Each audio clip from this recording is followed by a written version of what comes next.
They only have one little dinky hotel over there, so they don't really encourage much tourism, even though they do call it the Friendly Isle.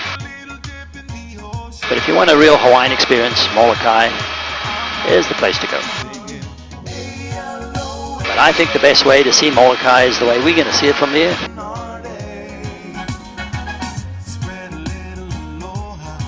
So the West Maui Mountains that we passed is about 1.3 million years old. Molokai is about 1.5 million years old. So as we keep going west, all the islands get older and older.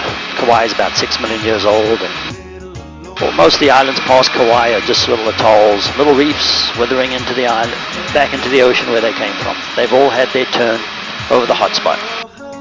The big island of Hawaii right now is over that hotspot, getting bigger, but all the other islands are getting smaller. And that's because the Pacific plate is moving very slowly in the direction we are going, over the stationary hotspot.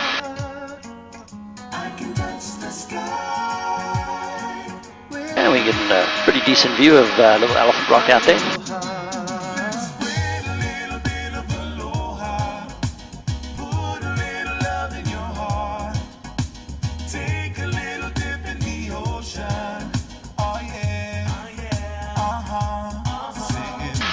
The longest reef in the whole Hawaiian archipelago is down the left side. And we'll look and see if there's some opening through some of the canyons. We'll fly through there, or maybe we'll come back this way and head down that way a little bit. We'll see how the weather predicts what we're going to do.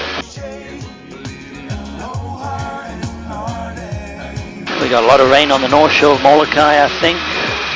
That's a good thing. That means there'll be waterfalls. Can't guarantee anything.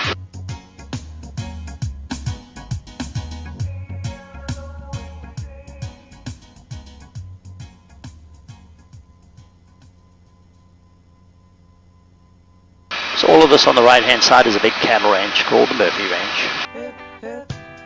And they don't want noisy helicopters flying over them all day. I don't blame them. So we come what we call Mauka. Mauka's mountainside. If we went around the coast, we'd be called Makai side.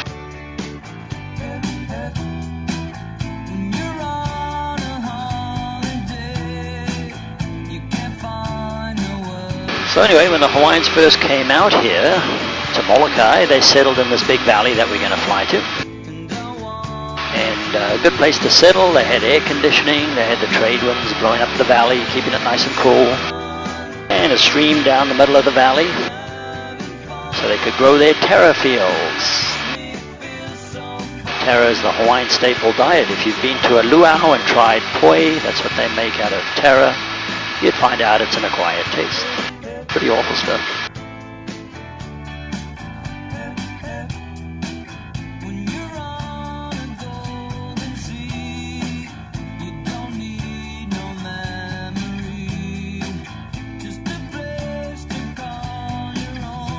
What do they produce here that keeps them? Molokai pretty much has nothing. Monsanto's is here doing some experimental stuff with some of their seeds, mostly on the other side of the island. But otherwise it would just be taro plants, and that's it.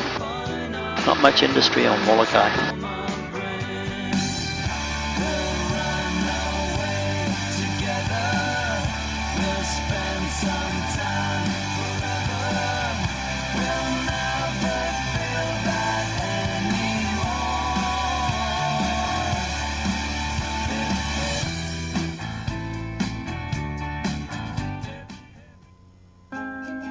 I'm just going to put this on both sides so we can all get a nice view of this cluster of waterfalls down there.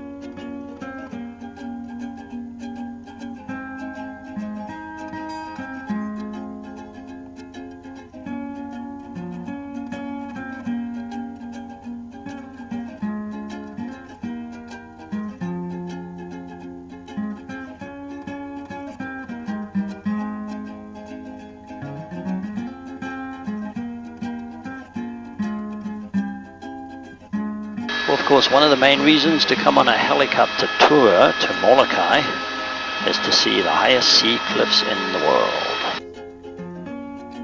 And we're going to be going over the lowest portion right here. A little bumpy right here. Let's see, maybe it won't be too bumpy along the shoreline.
Well, that waterfall in front of us is the highest waterfall in the state of Hawaii.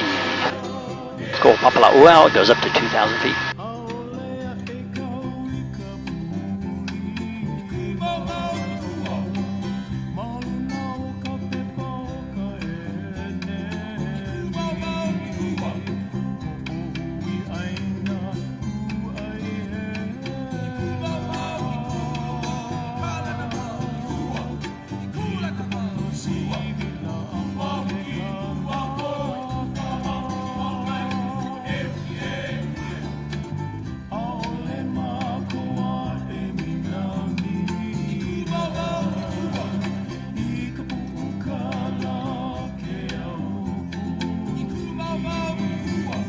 I'm watching where I'm going, Jane.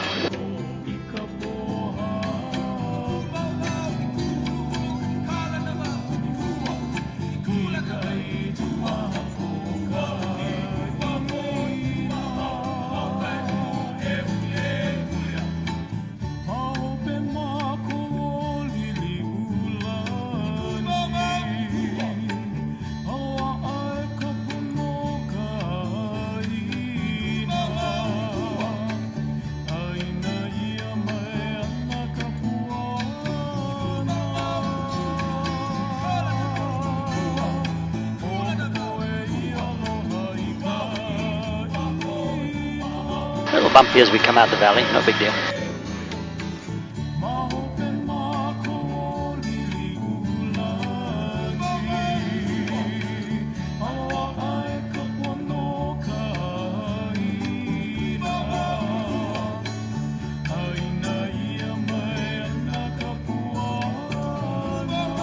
Everybody doing all right? Robert, you doing all right? No big deal. There you got it. That's what I like to hear.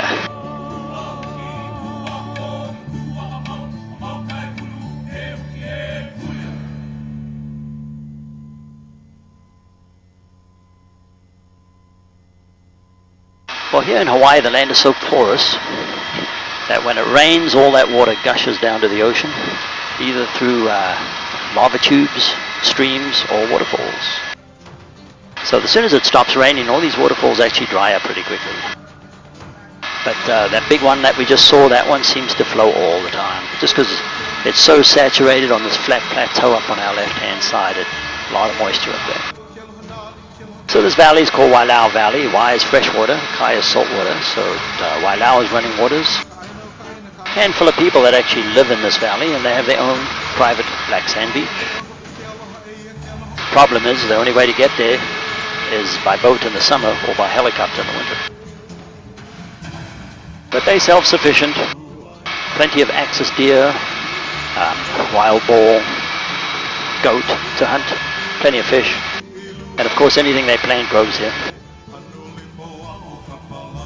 The highest part of the cliffs are right off our left-hand side. They go up to 3,000 feet up into the clouds. Do they leave the island much? Go ahead.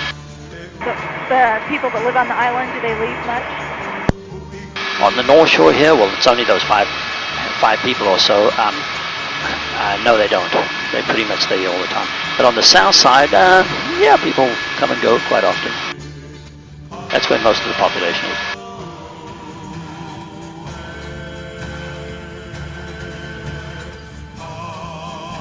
I'm going to turn around and come back this way so we'll get a lower look at the cliffs, but while we're heading this way, I just want to point out the Kalapapa Peninsula at our 12 o'clock. So the Kalapapa Peninsula, around the middle of the 1800s, leprosy was so contagious in Hawaii, they formed the Hawaiian Health Department. And they took anybody with any signs of leprosy, young or old, and tossed them overboard there. And you can just defend for themselves. You can see it's a natural prison, deep ocean, high sea cliffs. They were confined to that peninsula. But fortunately, around 1950, a person by the name of Hansen came up with a cure for leprosy. And ever since then, all those patients have been free to leave. But most of them stayed and made a home for themselves there. And there's about 2, I heard, remaining patients still alive today. So it's all a national park. The only way you can go there is on a tour. So Kalapapa Leper Colony.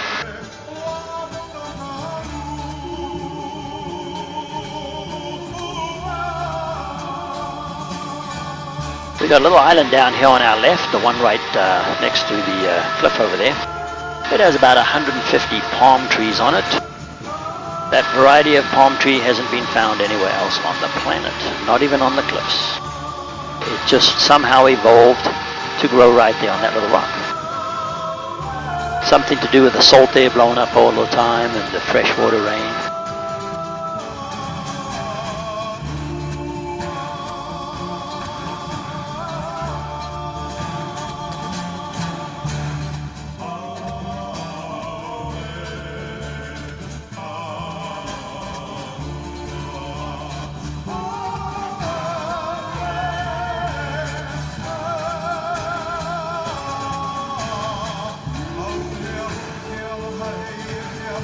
And of course along these cliffs there's also endemic fauna and flora, endemic plants and flowers that are only found on these cliffs, nowhere else on the planet. And all the islands have the endemic fauna and flora.